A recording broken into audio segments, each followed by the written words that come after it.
Allora, questo qua è Michele Santoni da Noreda, quindi nella Repubblica di Vignole, e la fa fortuna all'estero, cioè, ma stavolta in Olanda. Come, Michele? Col calcio. Quindi sono partito col sogno di fare l'allenatore e poi per fortuna, anche per tanta fortuna, siamo arrivati all'Ajax. E all'Ajax stai inventare un sistema che praticamente studia i calciatori, anche i semole, anche i tira. Tutte le azioni che fanno, le registriamo, le facciamo vedere, le analizziamo, le contiamo, statistiche. E il tuo sogno è però di tornare in Italia a fare allenatore. Fare l'allenatore dopo dove si vedrà. Tanto io che ti fai il patentino di prima categoria là, no?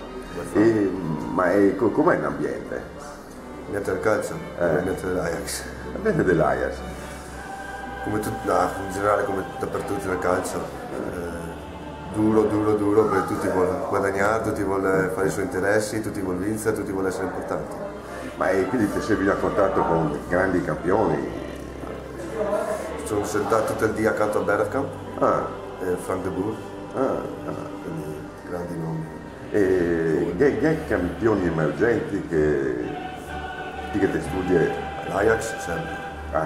Adesso c'è il nostro capitano, Vertonghen, veramente andrà al Tottenham, quello è fenomenale. E dei nostri cosa vedi?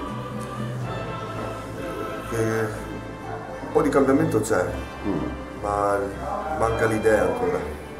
Tanta potenzialità, tanti bravi giocatori, ma l'Olanda è diverso, l'Olanda tutti hanno un modo solo di vedere il calcio e tutti si adattano a quel modo lì.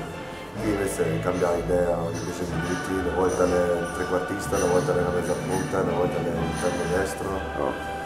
Non è che aiuta molto a far crescere questi giocatori. Comunque io l'altro mai te vediamo allenatore di una squadra di Serie A e dire per lì vede Vignole.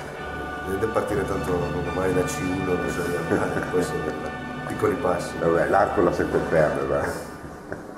Dopo mi tocca pregare con piede elastico se non è esatto. Michele, grazie e naturalmente buona fortuna. Grazie.